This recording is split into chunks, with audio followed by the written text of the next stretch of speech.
welcome to Let's Take 5, the podcast where we take a cinema legend and then take 5 of their films to highlight their excellence and range. My name is Austin Luger. My name's Ray Martindale. And today we are starting a new 5.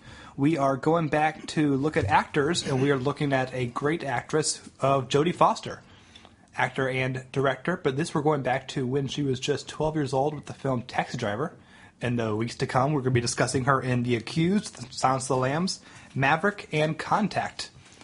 Taxi Driver is where she plays a very young prostitute in New York. She was Oscar nominated for this role, and it is a very small role in a very strange film. It is a film that is highlighting the disgusting elements of the soul in a city that we don't want to see, basically.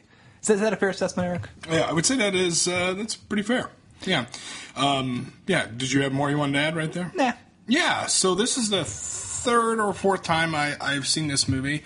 We considered doing this film already because we did Robert DeNiro when we started this, and there was some talk about doing Taxi Driver naturally, and then inevitably at some point when we do Martin Scorsese, there would have been a conversation about Taxi Driver then as well. It's not my favorite movie. I think it's a very, very good movie. I think it's really well done. I think Roger Ebert thought it may have been like the greatest movie of all time. He bet it is the best film of the 70s. But it's certainly is something to talk about. It gives a lot to talk about, and it adds to the annals of film lore, not just for Robert De Niro and Martin Scorsese, but of course Jodie Foster as well. Watching it this time, I was struck by how little she is actually in the film, because in my mind I was thinking that she was in the film a lot longer than what it was, similar to like Hannibal Lecter and Silence of the Lambs. Like, you feel like he's in that movie the whole time. He's in it for like 15 minutes, and the Joker in The Dark Knight, or even The Godfather with Marlon Brando. So that was the big thing that shocked me the most. I left. The movie ended and I liked it, and that was basically how I've always thought about the film. But she is amazing in this. I mean, she's incredible. It is unreal how good she is in this, because, child actors have a whole spectrum of how good they are. And typically, when we really kind of praise child actors, I tend to notice that the ones that get the most praise are the ones who are the most naturalistic. Yeah. Kids who kind of act like kids and kids who don't act like they're acting. This is a 12-year-old honestly acting like a 30-year-old. Yes. She is playing someone who didn't start being a prostitute today. Mm-hmm. She is playing someone who has been through some really horrible things all off screen.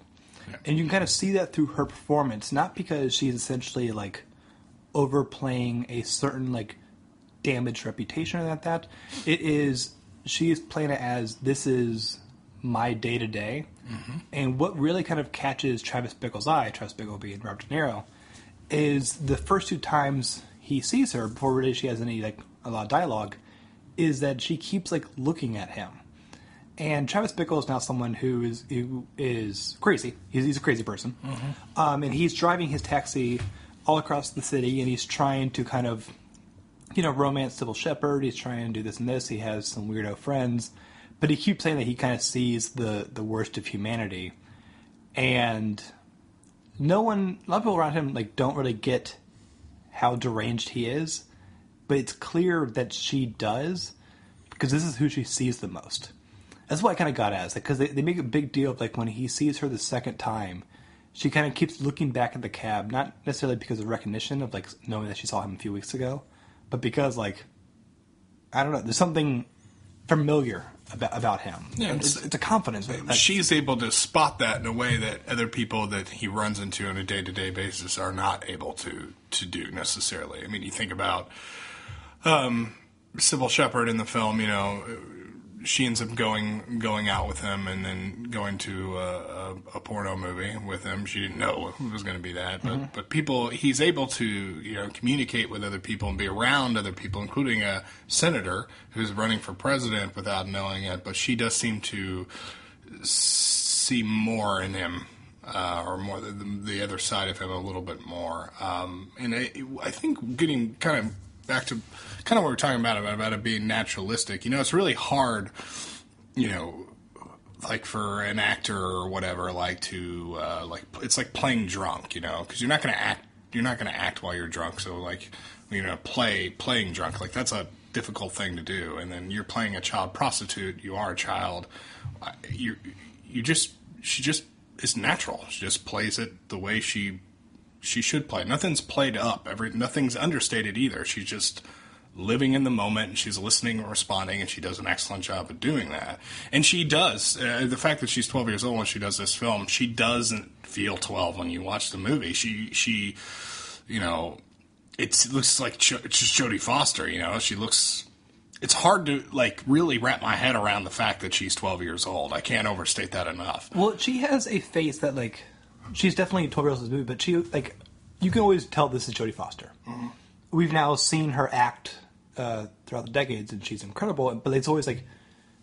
No one has to tell you, like, next to you, oh, by the way, that's Jodie Foster. She looks like Jodie Foster still at this age. Dumb thing to say, but I hopefully make a little bit of sense. But there's a scene where Travis hires her to talk to her, mm-hmm. but she doesn't know that right away, and she is commanding the room. Mm-hmm. This is De Niro in the most, like, De Niro of his days. Well, once she realizes that, Jodie Foster's the actress with Robert De Niro, the actor, right. but also for those two, because, Travis Bickle comes in there, and Iris is in there. It's her character's name. And she thinks they're going to start having sex. She's like, you need to hurry up and do this. And then when she realizes that's not what he's going to do, then she starts to help him with it. Yeah. Like, she's like kind of, and she like softens up a bit. It's interesting because for how little she is on screen, even in just a sample size like that, we see a wide range of Iris. And this was a part that, like, doing this film, they absolutely had to nail. They had to get the right actress. Because so much depends, Travis Bickle's arc depends on this. It all leads to this road. And if she doesn't fit, then the whole movie has a serious problem. And she adds a really interesting, complicated nuance to it because once Travis Bickle runs into not the world he wants, where Sybil Shepherd dumps him on the second date because he took her to a porno, and he becomes more and more unhinged. It's perfectly reasonable. Yeah, I think it's very fair. No, I'm on her side here. There's something kind of where he now sees himself as a savior and a hero, and he needs to kind of do these things. He needs to be the tough guy to do these things. So as he's planning to assassinate the senator, he's not fully aware that he's doing this because he's mad at her. He's doing this because this guy is no longer the right guy. He was saying he was the right guy. He's still never earned his policies. Mm-hmm. His mindset is all based around his not understanding his own emotions. And so when he keeps seeing this girl, because she is this 12-year-old in a disgusting world and like clearly too young to be in something like this, he feels that he now has to save her. And she could have played this, and they could have had the character be more of like quick help save me kind of thing. But she's not necessarily the damsel in distress. She plays it like a seasoned veteran. Yeah. And that is incredible because as he still is insisting that is the story, Jodie Foster doesn't play it like that. Well, Jodie Foster, I mean, Iris never commits to wanting to be saved. Anyway. Never. Yeah. I mean, that's it's Travis Bickle's taking it upon himself to do something that this girl never asked for. Now, granted, obviously, it's 12-year-old prostitute, so you can look at that objectively and say, yes, no, she needs to be saved from this environment.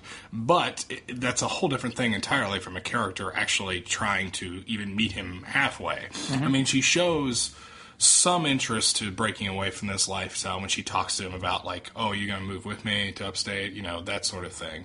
But no real commitment from that. He decides on his own that he's going to rescue her. So it ends up being like... So Travis Bickle has a problem with New York in the 70s, which a lot of people did. Yes. So he has a problem with the scum on the streets, as he put it, and all these degenerates out there and whatnot.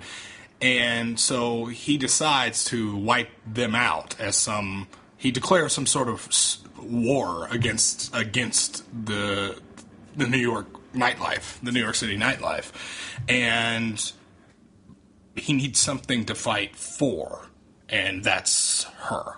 That's the light at the end of the tunnel. He's saving her to make that full commitment. Like, I don't know if he goes on a shooting spree if he never meets her. Right. Is what I'm saying.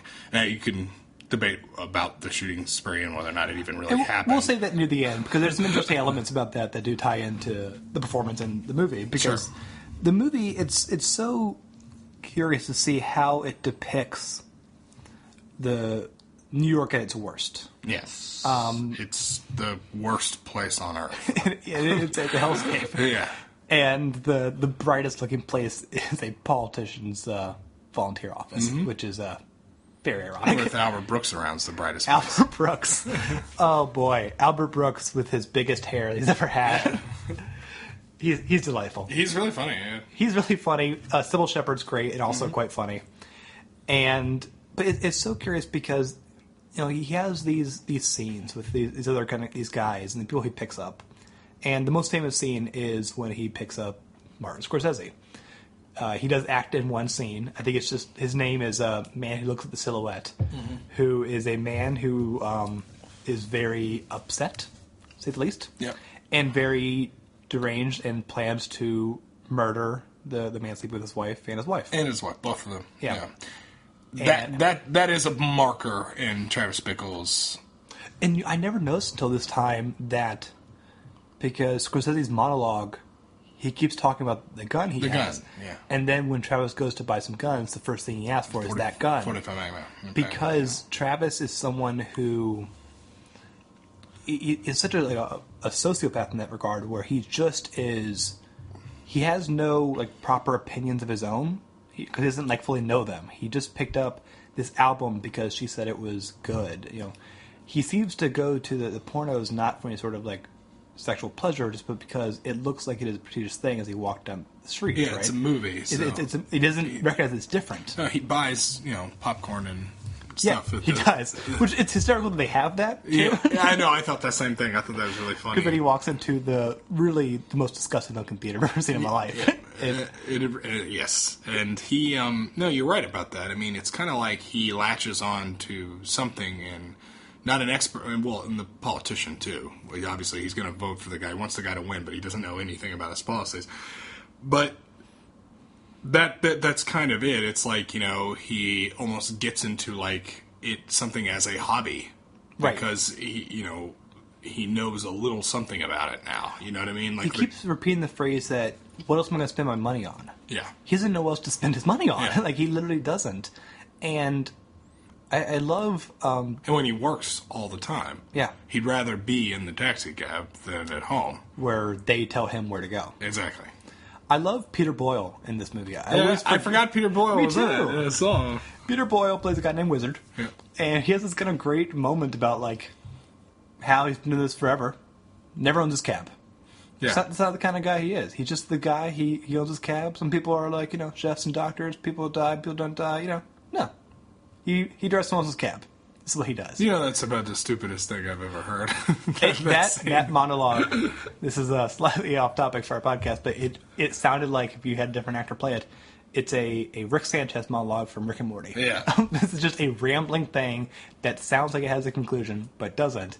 And yet Travis understands it. Well, the thing about it is that, the Wizard's trying to help Travis Bickle, but he didn't even listen to what Travis Bickle said was his problem. But he's just so used to having people come to him for advice. Mm-hmm. He just gives him some random blanket spiel about becoming who you are, and you'll get it all figured out. And that doesn't answer it at all. Also, Travis isn't like a normal person. He's disturbed. Mentally, he's disturbed. I mean, the movie alludes to possibly some PTSD from Vietnam. He's crazy. He is crazy, and it's so interesting because with the internet, we also have so much exposure to similar people who are nowhere near Travis' level, but you get some of the worst of the internet trolls have a lot of these kind of aggressive tendencies, and you have people focusing on, this guy is the problem for all this kind of thing. And early in the movie, I was watching with my girlfriend, and she didn't know yet the film was not on Travis's side. Yeah. So she did like that Sybil Shepherd went on a date with him. She went on a date with him because she tried for a couple scenes to have Albert Brooks be flirty at all and have fun at all, and he's ruins it because he's doing his Albert Brooks thing. And she's going, yeah, I'll go on this date with someone who's being more assertive. She didn't get the red flags were there. Yeah. And it's not romantic. I mean, it's not romantic at all. It's not romantic at all. Even if it. I mean, there's one scene that maybe feels like it could be in the diner, but then even his jealousy rises up in that scene too. So it's taken away. But you recognize that, the trouble up there, the things that he's describing of the worst of humanity, the things that needs to be washed away by the rain and such. He's obviously part of it, but of course that's the irony. Yeah, but it's not obvious right away. He has the charms to it. He can go and he can get a job and do these kind of things, do his job well. But there's these upsetting things all around us. The film is designed to make you paranoid. Yeah. That you think all villains wear the black hat, but it's not that way. And although there is a villain with a black hat in this movie. Well, he wears many hats, right? Yeah, does he? I just remember that black one thing. Because Harvey Keitel's in this movie. Harvey Keitel's having fun. Yeah, he's the worst. He's playing the worst. He's the pimp for Iris. And the scene where he keeps saying you're a cop. I'm sorry, it's funny. That scene is really, really funny. Even the scene where he gets shot and killed. Sometimes just watching Harvey Keitel. First of all, this is super beefed out Harvey Keitel. Mm-hmm. He's enormous. His muscles are huge.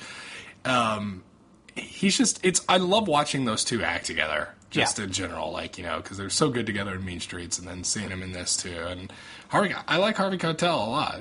He's so good because he is someone who's very happy about what he does for a living. Yeah, the only part I wish he didn't play was probably Judas in Last Temptation, just because it's like a tough guy mobster Judas, right? And it's weird. It's a bit tricky. And to go back to Jodie Foster, Harvey Keitel has a scene with her where he's trying to seduce her, and problem for both actors, and I assume her parents who are 5 feet away. Yeah. Because it's a very strange movie where the biggest threat on screen is always Travis Bickle. We don't always see acts of violence or degradation that he keeps saying is around the city. Well, that's a weird scene anyway, because it's got to be one of maybe 2 scenes where Travis Bickle's not in it. Yeah. I can't think of another one right now. Yeah, I can't think of another one either. So it stands out already. And I think it's almost just to remind everyone that even though we're not seeing how bad her life is, it really is. Just because we're watching her with confidence in the diner and confidence here and whatnot, this is still a problem. And when you watch this man come to a 12-year-old, it's upsetting. Yeah, I mean, he's raping her. Yeah. I mean, the whole movie. I mean, it's a child prostitute anyway, and no, you're right. That scene's really creepy, and that scene's the last scene you kind of see right before it leads up to the big shootout that happens at the end of that film. But yeah, no, you're right. Bravo to both. They're both excellent in that scene, and because she thinks she's in a relationship with him, she actually thinks that. Yeah. And of course he's using her, but it's it's upsetting. The scene is upsetting, but it never ever is seems like it's exploiting anything, or it's not titillating at all. It's just it's a really creepy scene, And it's to lead into the big shootout. Her outfits are always very interesting because you got the cowboy hat that's brightly colored.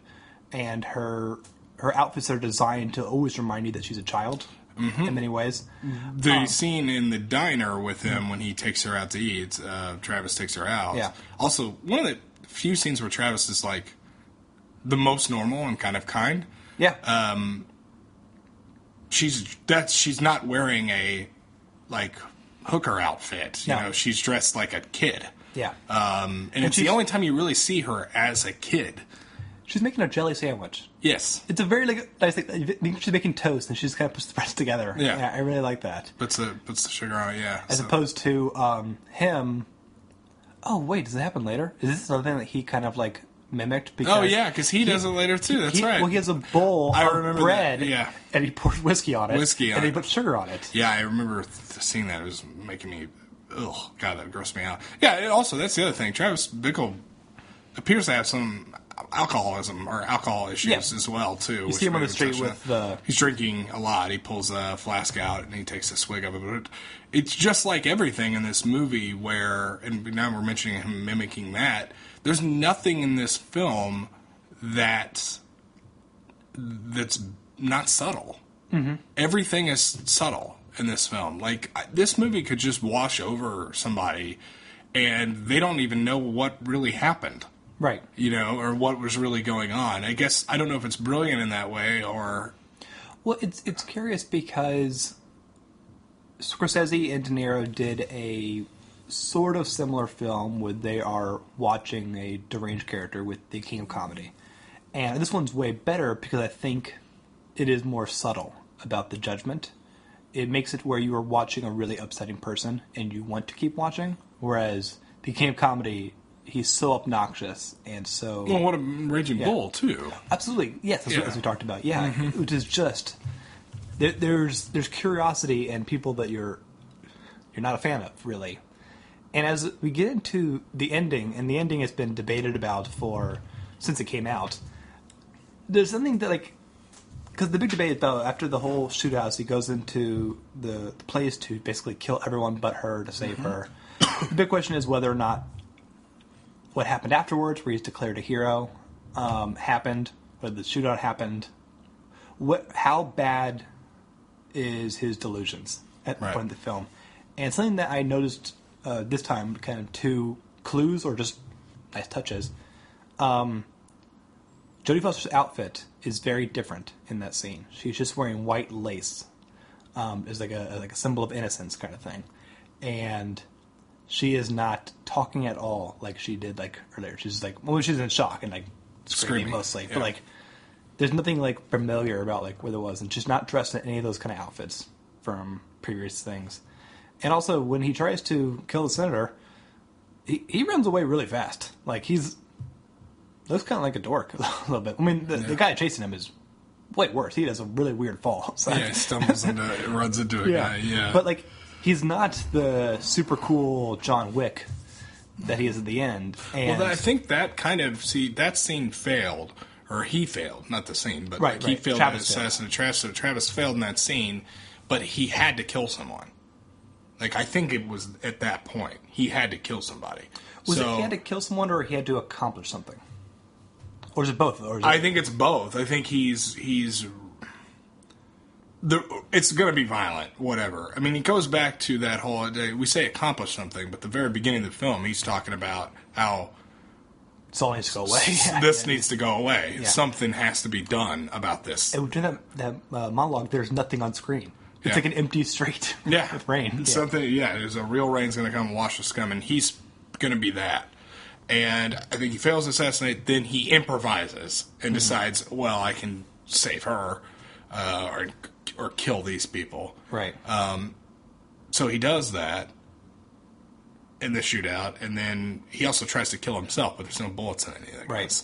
So that's, I think, important as well. But anyway, I can't remember where I was going with this. I'm rambling. But I think that was more improvised, the second one, than the first one. He had planned on assassinating the senator, and then changed his mind. So you say the shootout happened. Well, see, that's the thing. I think the fact that we're having this debate is kind of like my overall kind of problem with the movie. I don't know what's artistically enriching about that debate. I don't understand. This isn't like a twist at an end of a movie where we go, did it happen? Did it? This isn't the top spinning in Inception. I just don't get.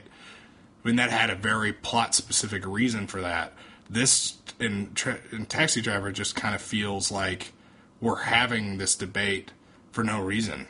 Why does it matter? I mean, not why does it matter. Why even put the shadow of a doubt out there? Well, to me... how does that enrich the film? Well, to me, I guess, the debate happens for me is because I think the shootout happened, but then after the shootout happens, you see after he's recovered. Well, I know why the debate happened. Sorry, let me rephrase. I know why we have the debate. Although Right. I understand that. What I mean is why make the movie that way? Right. Well, I think for me, I have the debate is because I think it only meant for it to be one way, and it's almost me trying to guess which way it is. So it's almost a digging deeper debate. So you mean you don't think Scorsese or the filmmakers meant to be deceptive about the ending? I don't think so. I think maybe my guess is that they kind of learned later that it now has these two choices, and to me the two choices are after the shootout happens and you see the clippings of how he's now a hero and the family is now so happy for him for saving their daughter, and now he's the top taxi guy and Sybil Shepherd's back, but he's still kind of creepy. To me, that whole final few minutes can either go one of two ways, both of which make a satisfying movie, which is why I so really like the film.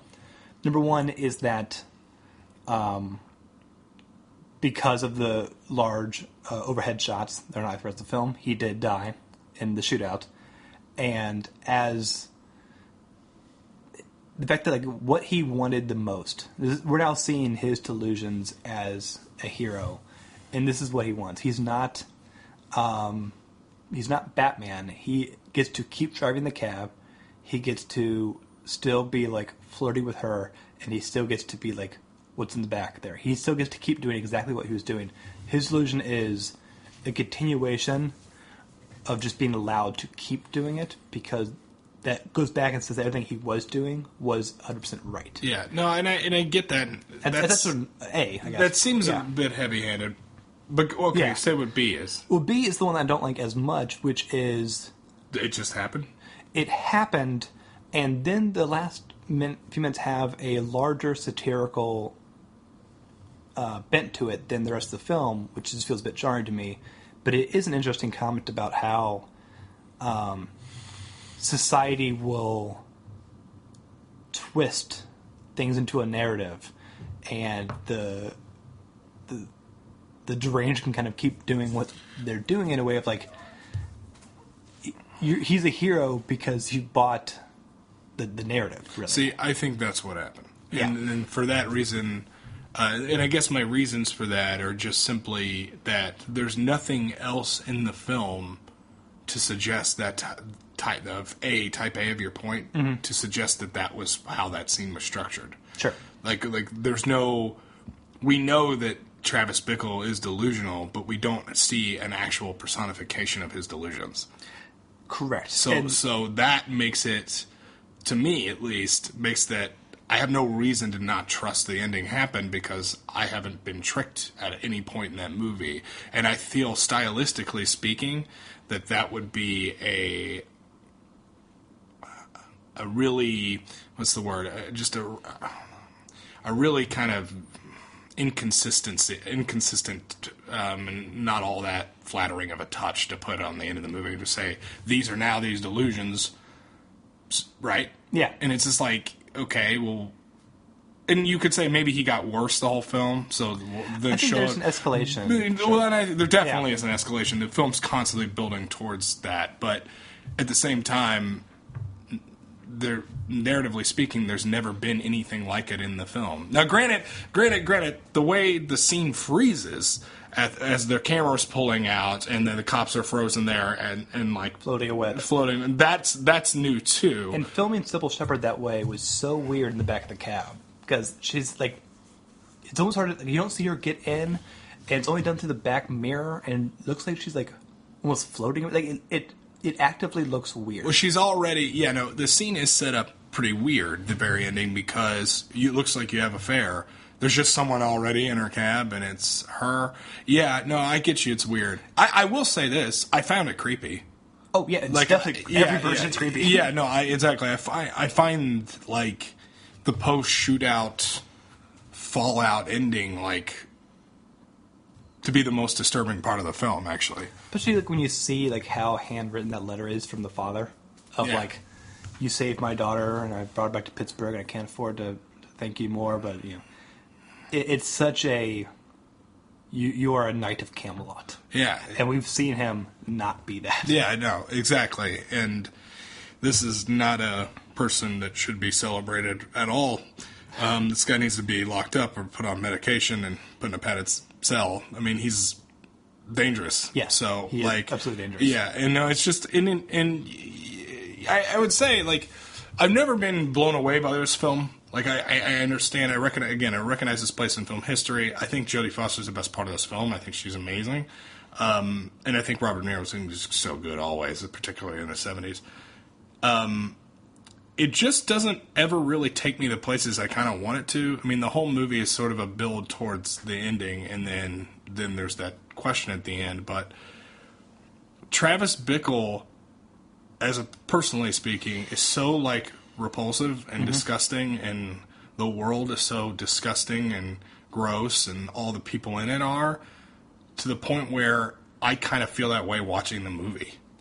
And I just, it doesn't make me feel good watching that movie. And I'm not saying movies are designed to be, that's a me problem. That's not that movie problem. Well, it's just such a films. Yeah, it's just like, probably the way you feel when you watch The Clockwork Orange.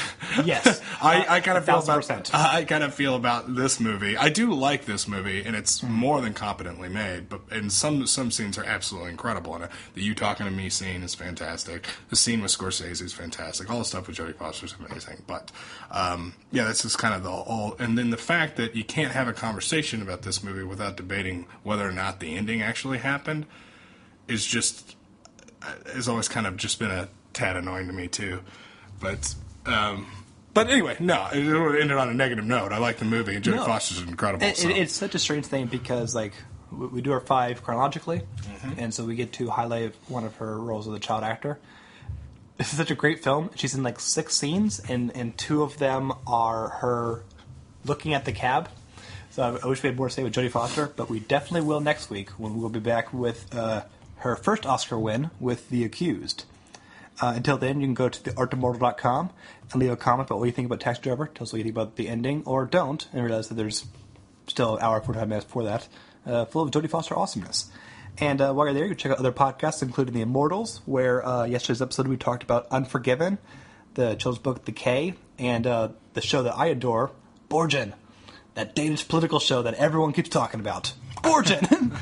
Also, check out Ad Absurdum. Check out some back episodes. They are off this month, but there'll be a bonus episode out soon, I believe. And where can we find you, Eric? Constant Diversion's my YouTube channel. Check me out on there. All right. And The Immortals Pod on Twitter. Let's Take 5 at our&nbsp.com on email. And, yeah, we'll catch you all next week. Bye, everyone. Bye-bye. Why do you want me to go back to my parents? I mean, they hate me. Why do you think I split in the first place? There ain't nothing there. Yeah, but you can't live like this. It's a hell. Girls should live at home. Didn't you ever hear of women's lib? What do you mean, women's lib? You're a young girl. You should be at home now. You should be dressed up. You should be going out with boys. You should be going to school. You know, that kind of stuff. God, are you square? Hey, I'm not square. You're the one that's square. You're full of shit, man.